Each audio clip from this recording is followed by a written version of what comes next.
got him. You got him, dude.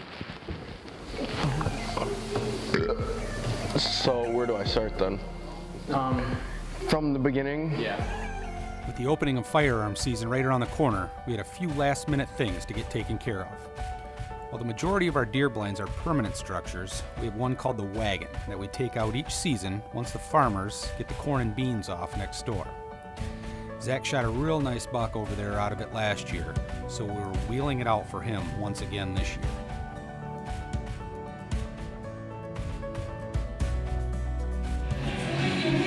Tell me how you really feel. Saw quite a few deer early on in the morning. Big buck walked out and actually surprised us. The opposite direction that we were looking, we looked over and realized that there were more deer within like 100 yards or so of where we were sitting. We had to try and reposition ourselves as quickly and quietly as we could so I could get the best shot off. So me and Ty got out here nice and early this morning.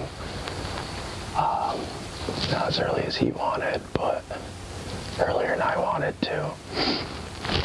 We sat for probably half hour or so before it got light out. We saw a couple deer straight behind me, a little ways off, but we couldn't tell what they were. There were 3 of them. About the same time as they disappeared, we turned the opposite way to our west, and some deer had snuck up over that way.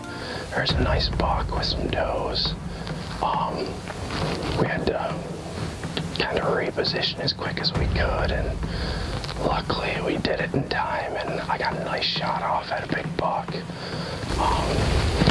It jumped immediately, so pretty confident that I hit it. They took off over the hill, and Ty saw it eat some dirt before it disappeared over the hill completely.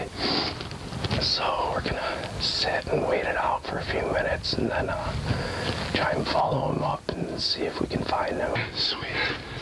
That looked like a nice buck. Dude, that was a freaking pig. Was that 7? I don't think so. No? I think he was bigger. I don't know. Oh my God, dude. I never saw any pictures of that 7, so I didn't know. That did look like a big guy though. The cows in the background posed a slight challenge as we had to wait for the perfect opportunity for the buck to stop and have the cows clear in order for Zach to take a shot. The angle in which Zach shot was slightly different from the camera, so it looks like it was a little bit closer to the cows than it truly was. He's gonna run that way and somebody over there is gonna shoot us. There was only so much room I had to work with, so I put what we thought was a good shot on it, and it took off, and I couldn't move over enough to get multiple shots on it, so we just let it go. It disappeared from sight, and we waited a little bit. Then we went looking for blood. We found quite a bit of blood. There's nice like 150-yard trail or so. We ended up jumping the deer and it took off. The deer headed west away from us and went towards one of our neighbors that was sitting out probably 400 yards away from us. So we got a hold of them to try and figure everything out.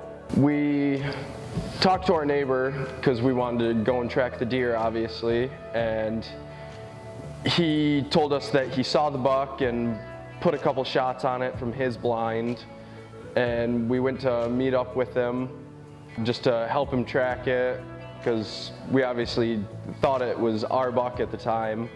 We had a little dispute once we found the deer because we both thought, like, we thought I shot the deer and he thought he shot the deer, the kill shot that is. Do I have a case? Yeah, of course. Okay. Yep. So, Yeah, I mean, with the bubbles in the blood and the amount of blood that we found. Mm-hmm. No getting around it. You hit some arteries. You hit something vital. Mm-hmm. You know, and if you bedded down with blood, and I did find blood droplets when I went back to where he last stood. Yeah. We left him there to gut it and try and see like where the bullets came in, where the angles matched up, and me and Ty came back to the lodge to look at the video that we had to see if there was any evidence that my shot was the one that put it down. Turns out he put the kill shot on it and mine only got it in the front shoulder. So it wasn't my deer. I'm glad we could all be civil about it and everything. So he's supposed to be bringing the deer over here so that we can check it out and not just have a total loss on the day. So that's cool.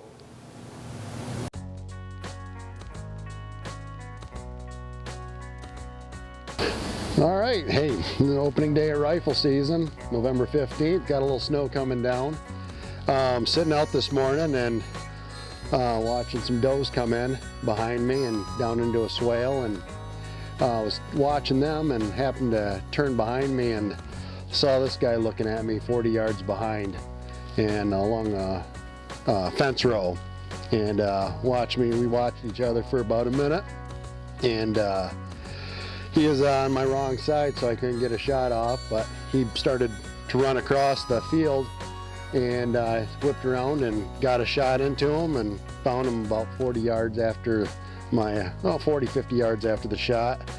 And but come to find out, it was originally hit by Zach Swant.